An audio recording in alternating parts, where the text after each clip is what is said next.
अभिनेता सुशांत सिंह राजपूत की मौत के मामले में उनके पिता के सिंह ने पटना के राजीव नगर पुलिस स्टेशन में रिया चक्रवर्ती के खिलाफ केस दर्ज कराया था।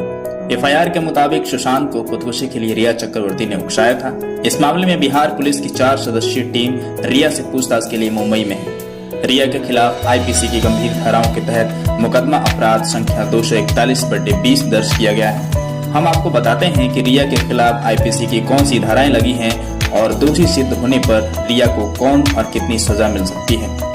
आइए जानते हैं सबसे पहले आईपीसी की धारा 120B को। किसी भी अपराध के अंजाम देने के लिए मिलकर साजिश रचना भारतीय दंड संहिता यानी आईपीसी की धारा 120A और 120B के तहत आता है। जिन मामलों में आरोपियों की संख्या 1 से ज्यादा होती है तो पुलिस धारा 120A के तहत मामला दर्ज करती है। इसमें जरूरी नहीं होता कि आरोपी खुद अपराध को अंजाम दे, वह ऐसी साजिश का हिस्सा भी हो सकता है। ऐसी साजिश में शामिल शख्स उम्र कैद या 2 वर्ष या उससे अधिक समय के लिए कठोर कारावास की सजा हो सकती है। आपराधिक साजिश में शामिल होने वाले को भी अपराध करने वाले के बराबर सजा दिए जाने का प्रावधान है। आइए जानते हैं आईपीसी की धारा 420।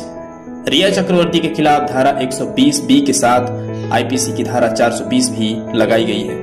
धारा 120B में जिस आपराधिक साजिश का जिक्र किया गया है उसी में रिया को धारा 420 के तहत धोखाधड़ी करने का आरोपी भी बनाया गया है। अगर रिया को धोखाधड़ी के मामले में दोषी ठहराया जाता है तो उसे 7 साल तक की जेल हो सकती है। साथ ही अदालत पर उसे आर्थिक जुर्माना भी लग सकता है। आइए अगली आईपीसी की धारा जानते हैं। आईपीसी की धारा 34। अगर किसी शख्स ने भारतीय कानून के अनुसार कोई अपराध किया है और उस गुनाह में उसके साथ कुछ और भी लोग उसी अपराधी को करने के इरादे में शामिल हुए हैं तो इन सभी अपराधियों पर उनके द्वारा किए हुए अपराधों की सुसंगत धाराओं साथ साथ भारतीय दंड संहिता की धारा 34 भी लगाई जाती है। सबसे बड़ी बात तो यह है कि जिस व्यक्ति पर यह छोटी धारा लग जाती है तो वह व्यक्ति किसी भी सरकारी नौकरी में बैठने के योग्य नहीं रह जाता। जिस अपराध में शामिल व्यक्तियों पर धारा 34 लगाई जाती है उन सभी को उनके द्वारा किए गए अपराधों के लिए समान रूप से सजा हो सकती है। अगली आईपीसी की धारा है 341। भारतीय दंड संहिता आईपीसी की धारा 341 के मुताबिक अगर कोई शख्स किसी दूसरे व्यक्ति को गलत तरीके से रोकता है तो उसे किसी एक अवधि के साधारण कारावास की सजा हो सकती है जो अधिकतम 1 महीने तक ही हो सकती है।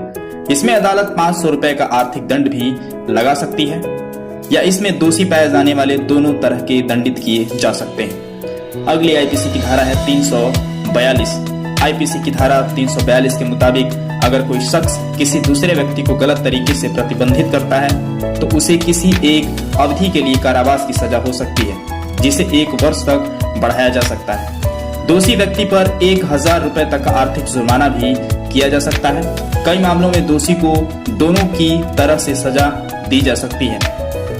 अगली बात करते हैं आईपीसी की धारा 380। भारतीय दंड संहिता आईपीसी की धारा 380 चोरी के मामले में लगाई जाती है। इस धारा के अनुसार अगर कोई शख्स किसी घर, इमारत, तंबू या जलयान में चोरी करता है जहां कोई इंसान रहता है या उस जगह का इस्तेमाल अपनी संपत्ति की अभिरक्षा के लिए करता है तो ऐसे मामले में दोषी पाए जाने वाले पर किसी एक अवधि के लिए कारावास की सजा हो सकती है जिसे 7 वर्ष तक बढ़ाया जा सकता है। इस तरह के केस में दोषी पर आर्थिक दंड भी लगाया जा सकता है। अगली कड़ी में देखेंगे आईपीसी की धारा 406 क्या कहती है। इस धारा के तहत वो अपराध आते हैं जिनमें किसी से विश्वासघात किया जाए, मतलब किसी का विश्वास तोड़ा जाए।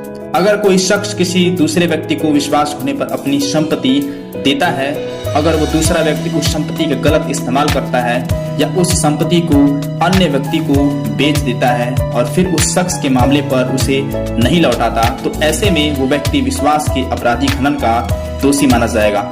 इस तरह के मामले में दोषी पाए जाने पर किसी एक अवधि के लिए कारावास की सजा हो सकती है जिसे 3 वर्ष तक भी बढ़ाया जा सकता है। इसमें दोषी पर जुर्माना भी लगाया जा सकता है या दोनों की तरफ से दोषी को एक सजा दी जा सकती है।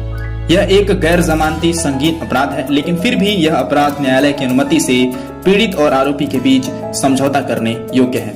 अगली कड़ी में जानेंगे कि आईपीसी की धारा 306 क्या कहती है।